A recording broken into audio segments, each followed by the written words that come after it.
네, 최근 국내외 증시가 큰 폭의 변동성을 보이면서 투자자분들의 고민이 깊어지고 있습니다. 어제 시장 반등은 좀 어떻게 해석을 해봐야 될지, AI 투자 열풍의 지속 가능성, 물가와 통화 정책 변수, 또 고금리 환경 속에 우리 시장의 리스크까지 점검해야 할 이슈들이 상당히 많은데요. 오늘 오랜만에 신중호 LS증권 리서치 센터장님과 함께 이야기 나눠보도록 하겠습니다. 어서 오세요. 네, 안녕하십니까. 네, 최근에 증시 반등을 두고서 이제 과매도 해소다 이런 시각도 있고요. 아니면 또 AI 기대감이 여전히 유효하다 이런 시각이 좀 엇갈리고 있습니다.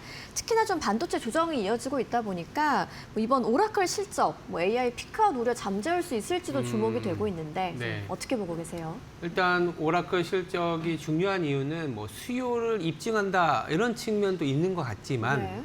기본적으로는 오라클이 사실 우리가 흔히 얘기하는 하이퍼스케일러, 우리가 아시겠지만 아마존, 구글, 메타, 마이크로소프트 같은 그런 초대형 빅테크 대비 현금 흐름이 그렇게 좋진 않아요. 그 말은 뭐냐면 네. 이 차입에 의한 데이터 센터 집기라든지 이런 메모리 수요자라고 볼 수 있는데, 그러다 보니까 오라클 실적으로 인해서 AI 성장에 대한 기대를 갖는 것보다는 네. 차입 환경, 자본 비용은 얼마나 높아졌는지, 그리고 간밤에도 이제 유가가 좀 변동성을 보였는데, 이렇게 고물가 상황에서 금리가 오라클에는 어떠한 영향을 줬는지 이게 굉장히 중요할 것 같습니다. 그래서 돈을 잘 빌리고 있다라면 고금리에도 불구하고 어떤 차입 환경은 빡빡하지만 잘 롤오버 시키고 있고, 오히려 투자자들, 그러니까 자금을 공유해주는 신용 공여자들은 AI에 여전히 돈을 빌려주고 있다, 이런 환경이 된다면 아마도 좀 안심이 될 텐데, 네. 생각보다 그 ROIC라고 하죠. 투자자분 대비 수익률이 많이 낮아져 있기 때문에 오라클이. 예. 그래서 이런 부분들이 오라클의 변동성이 나온다면 데이터 센터에 대한 전망이 조금은 불투명해지는 거 아니냐, 이런 우려도 나올 수 있는 상황입니다. 네. 네. 그렇다면 어제 반등과 관련해서는 좋아서 산 게 아니라 패시브 자금이 기계적으로 유입된 거다 이런 얘기도 있던데 어떻게 보세요?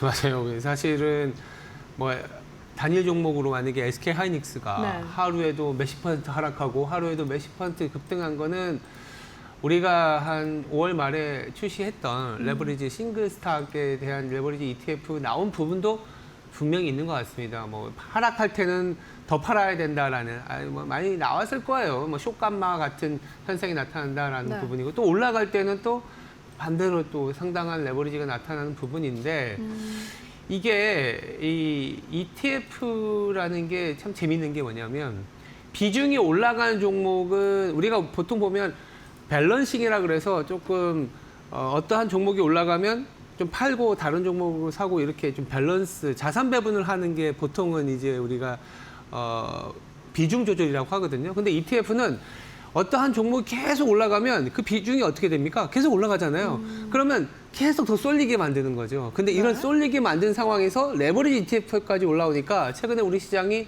7천에서 8천 갈 때는 그런 어떤 강력한 수급의 영향, 왜곡 효과가 좀 있었죠. 그래서 하락할 때도 더 강하게 하락하고 올라올 때도 더 강하게 반등을 하는데, 그러다 보니까 투자자분들은 하락했을 때 조금 더 공포감에 시달리고, 올라갈 때는 이게 지금이라도 빨리 투자해야지라는 그런 어떤 포모감에 시달리는 굉장히 피곤한 시장이 연출되고 네. 있다, 이렇게 봐야 될 것 같습니다.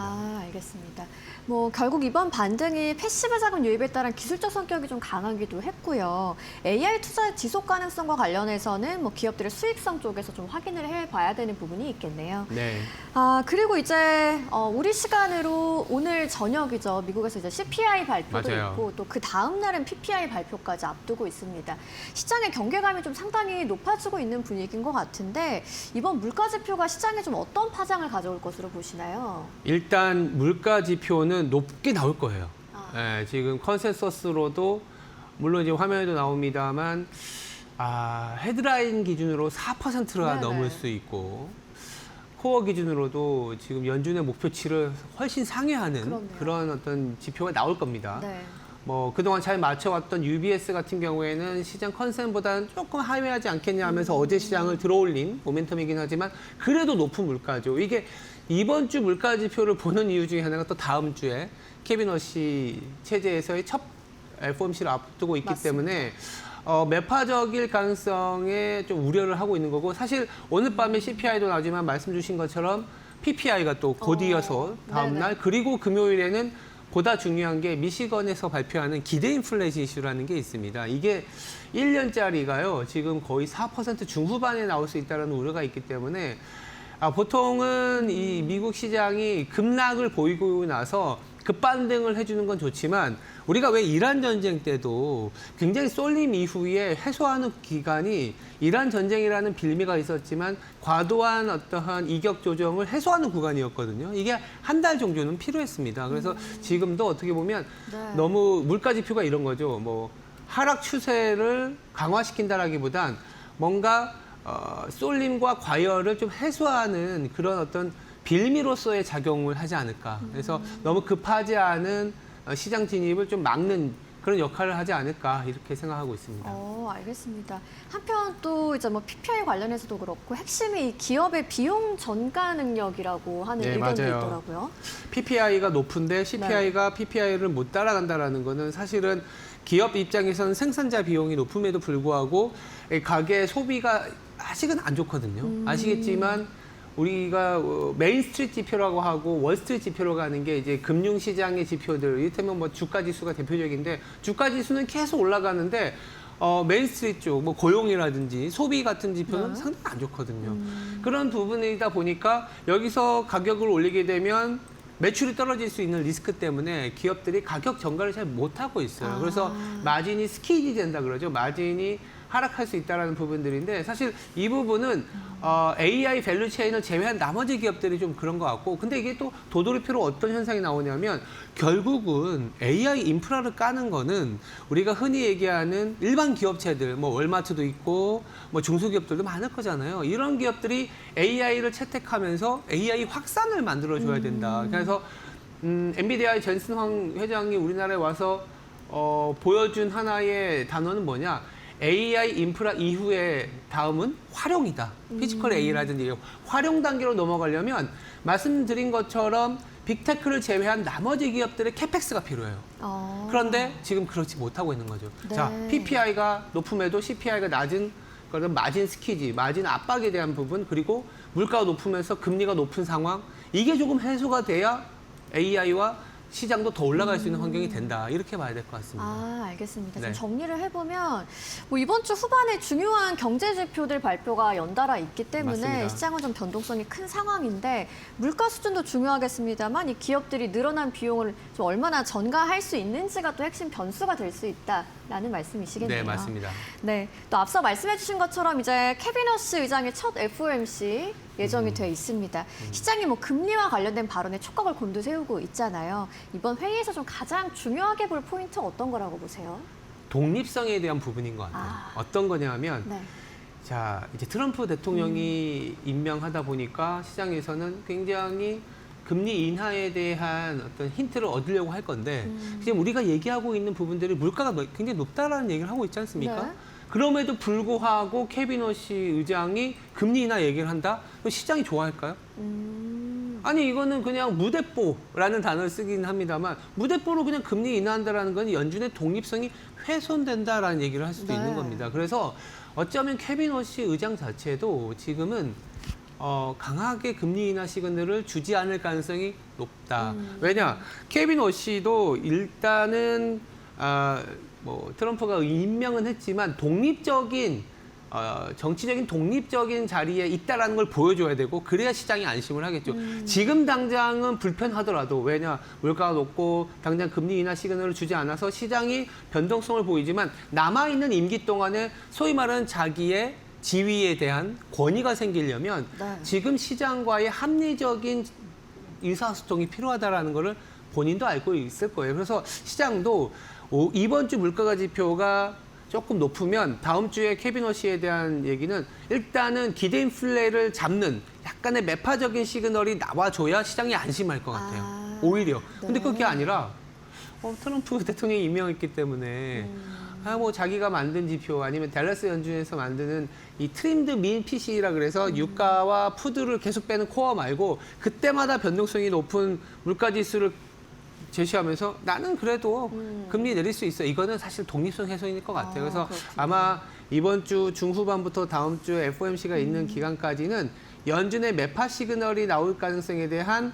변동성이 이어질 가능성이 높다. 이렇게 봐야 될 것 같습니다. 뭐 결국 연준의 독립성, 뭐 정책 신뢰성이 중요한 관전 포인트가 되겠다라는 말씀이시네요.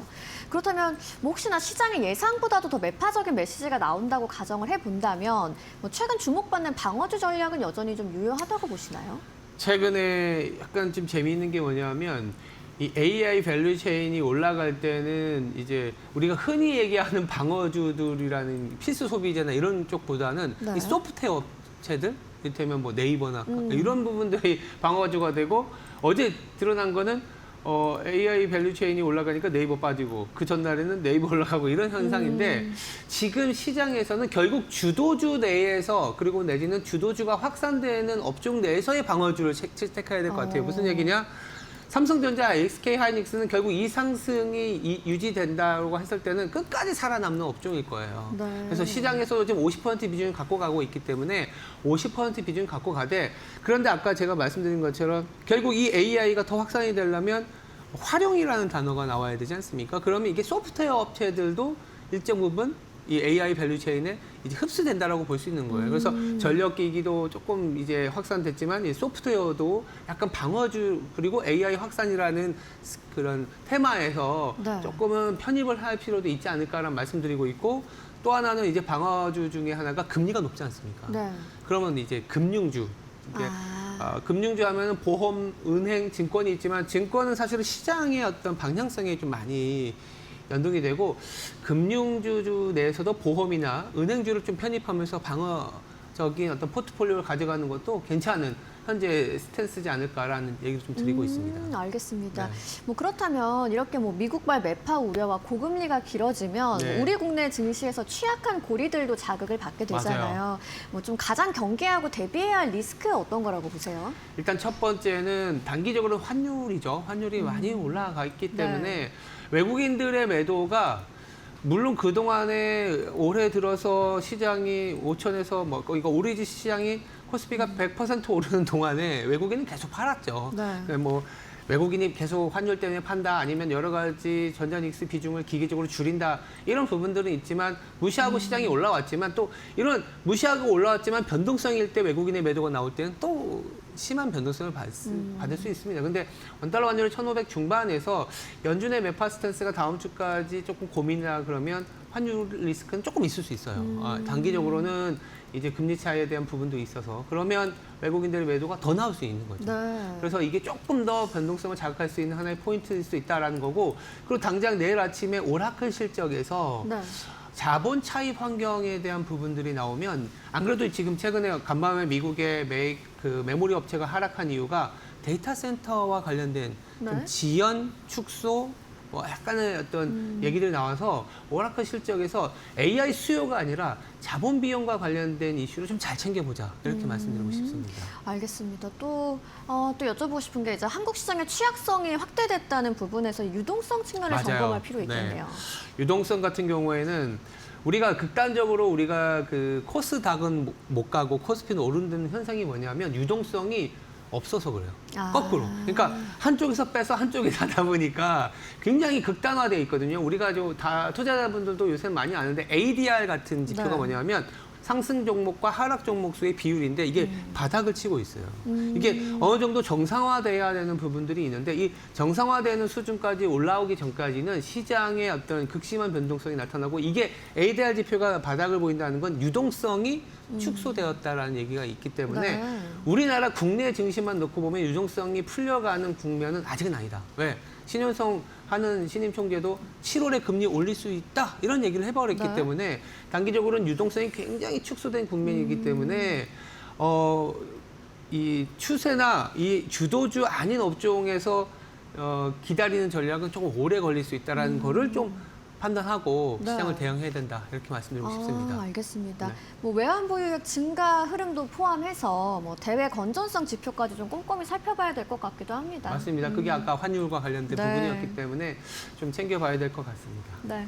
자, 이렇게 좀 변동성 장세가 이어지고 있는데 개인 투자자들이 하반기 준비 이제 하는 단계잖아요. 네. 뭐 어떤 자산 배분 전략을 가져가야 될지 궁금한데 뭐 주목할 만한 섹터도 같이 짚어주시면 좋겠어요. 일단 자산 배분에서는 인플레이션 리스크가 있기 때문에 네. 기본적으로는 인플레이션 해지와 관련된 부분 주식일 수밖에 없긴 합니다. 네. 그래서 주식이긴 한데 우리나라 주식이 좋긴 합니다만 너무 급등을 했고 이 메모리에 좀 치중되어 있는 상황이지 않습니까? 네. 그래서 메모리에 치중되어 있는데 해지를 또 주식으로 한다는 거는 약간은 이상하지만 미국 주식 오히려 빅테크 그러니까 메모리는 P거든요. 근데 Q가 올라오는 상황이 되려면 빅테크가 살아야 돼요. 그래서 우리나라 주식, 그러니까 주식 전체적으로 100으로 본다면 그중에 50은 우리나라의 주식, 그리고 50은 미국의 빅테크를 중심으로 한 미증시를 좀 갖고 가고, 그리고 이제 주식이 100이면 나중에 전체 자산을 100으로 따지면 주식은 한 60%에서 70%, 네. 나머지 한 10에서 20%는 금을 같이 가져가는 거를 아. 권고드리면 지금 많이 하락을 했기 때문에 네. 물론